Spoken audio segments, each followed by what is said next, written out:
E aí, gente, tudo bem com vocês? Galera, vamos entrar agora em um outro tema complexo, em um outro tema que exige um pouco da nossa paciência, ok?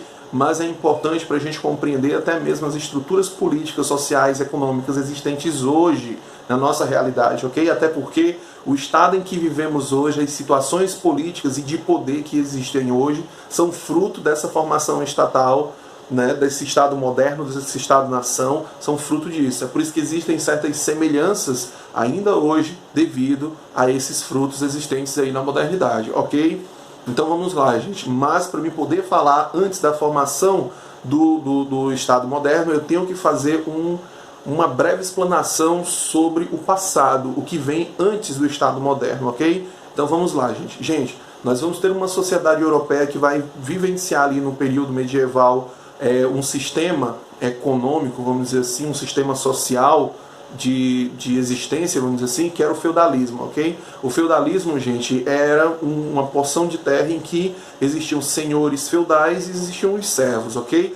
E esses senhores feudais detinham o poder daqueles feudos, ok? E cada feudo e cada senhor feudal exercia o poder, exercia as leis, enfim, tinham regras próprias, tinham os valores próprios, enfim. Então, tinha uma forma de administrar também aquele feudo. Então, cada feudo tinha uma forma de ser, vamos dizer assim, entendeu?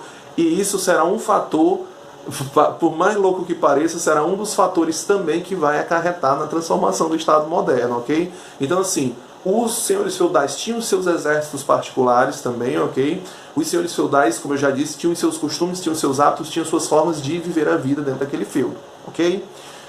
Só que é o seguinte, nós vamos ter uma produção de alimentos muito grande nesse período, até porque o feudalismo se fundamenta nesse uso da terra, nessa produção, não é, de alimentos, e aí vai ter excedentes de produção, né, excedentes de mercadorias, vamos dizer assim. E aí o que vai acontecer?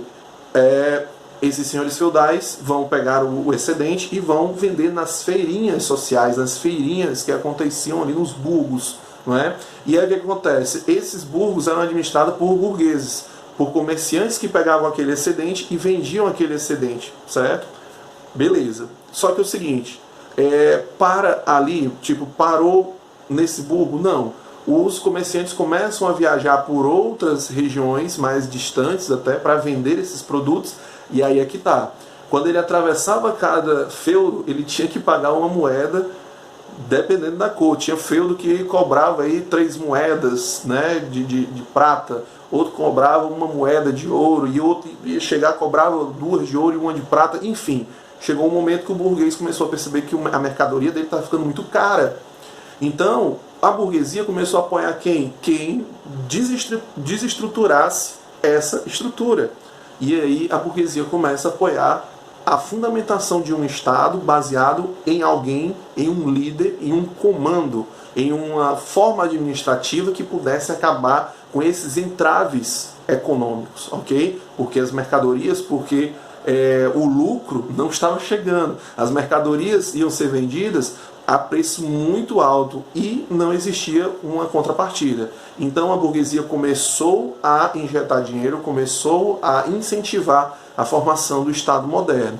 Por que isso, Jefferson? Porque se nós tivermos um rei que comande, esse rei, concentrando o poder nas suas mãos, ele vai poder administrar, ele vai poder controlar. O rei terá um exército em que esse exército vai proteger as estradas também. O rei terá um domínio de administrar os impostos, né? De administrar aí esses impostos.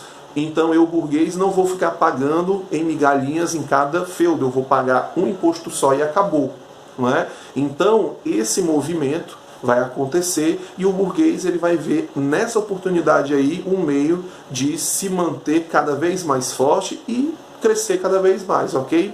Então perceba que nesse primeiro momento, e como eu disse, gente, é uma explanação breve sobre o período medieval e essa quebra e essa entrada na compreensão do Estado moderno, ok? Então, assim, no momento que os burgueses começam a ter, né, recursos mais favoráveis, começam a ter esse apoio à formação de estados que garantam para eles essa estabilidade, o que os burgueses fazem? Começam a comprar títulos, né, enfim, de nobreza, e aí essas pessoas acabam tendo agora, com esses títulos de nobreza comprados, né, tendo mais regalias, tendo mais vantagens, certo? Então é importante a gente pontuar que a burguesia tem um poder fundamental na formação do Estado moderno, na desconstrução do sistema feudal e na construção do Estado moderno, ok? Outra coisa que é maravilhoso a gente compreender, porque a gente encontra aí nessa análise muito do que nós temos hoje no nosso Estado, que é o seguinte: o que acontece? Como é que esse rei vai administrar porções de terras gigantescas? Como é que esse rei vai conseguir administrar um Estado gigantesco? Pela máquina burocrática. Vamos começar a recrutar, a trazer pessoas para dentro dessa máquina estatal, que vão ser os cobradores de impostos, que vão ser as pessoas que vão pegar aqueles indivíduos e vão punir aqueles indivíduos. Não é? Nós vamos começar a ter as pessoas que vão estar lá, anotando tudo que é recebido pelo Estado, ou seja, pelo rei. Então nós vamos começar a ter aí uma máquina burocrática surgindo, cara. E essa burocracia vai fazer com que o rei, com que o Estado se torne estável e produtivo, não é? E a burguesia feliz e cada vez mais lucrativa. Enfim.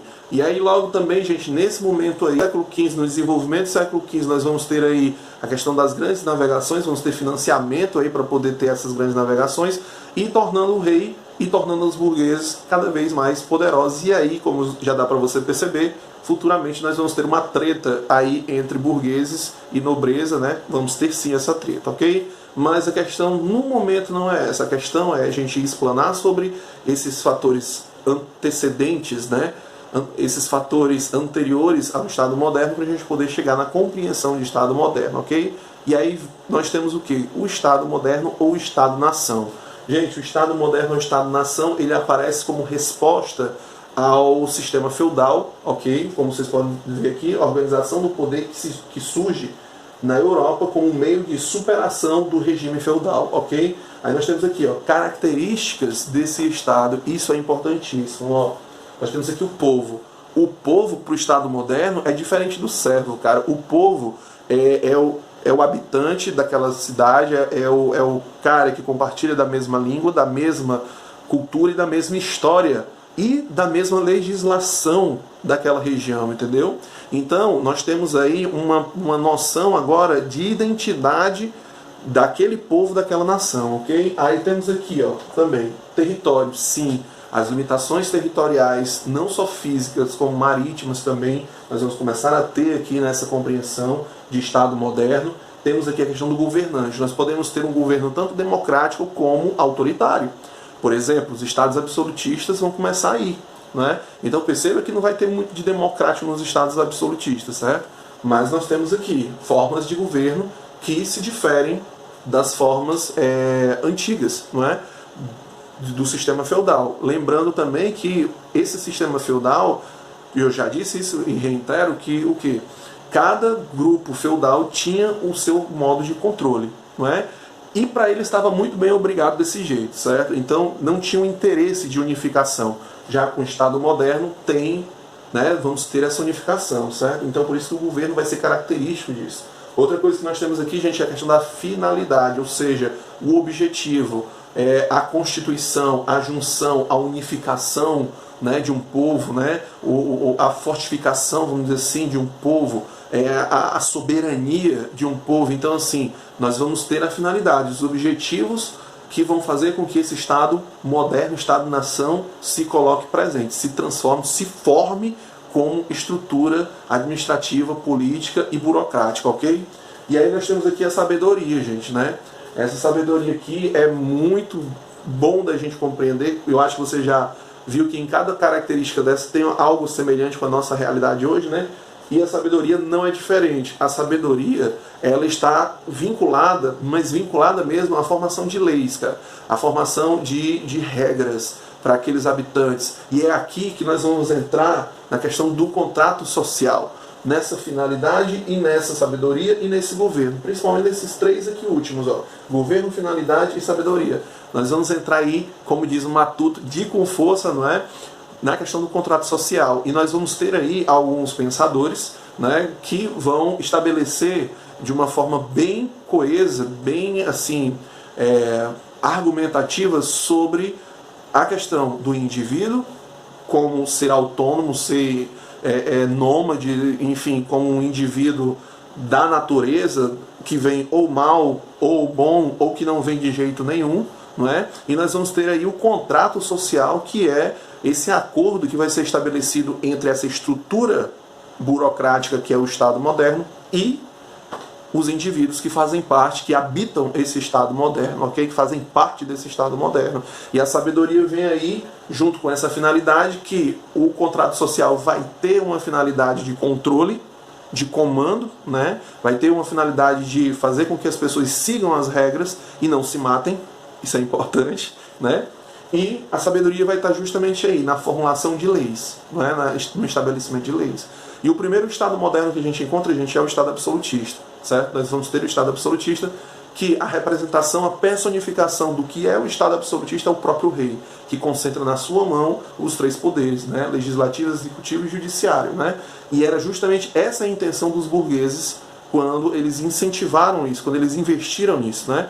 Que existisse um poder administrativo, um poder que pudesse fazer com que eles tivessem liberdade no comércio, em que eles tivessem liberdade de produção, não é? E então perceba que antes não tinha isso. Então veja como uma coisa vai se interligando à outra, né?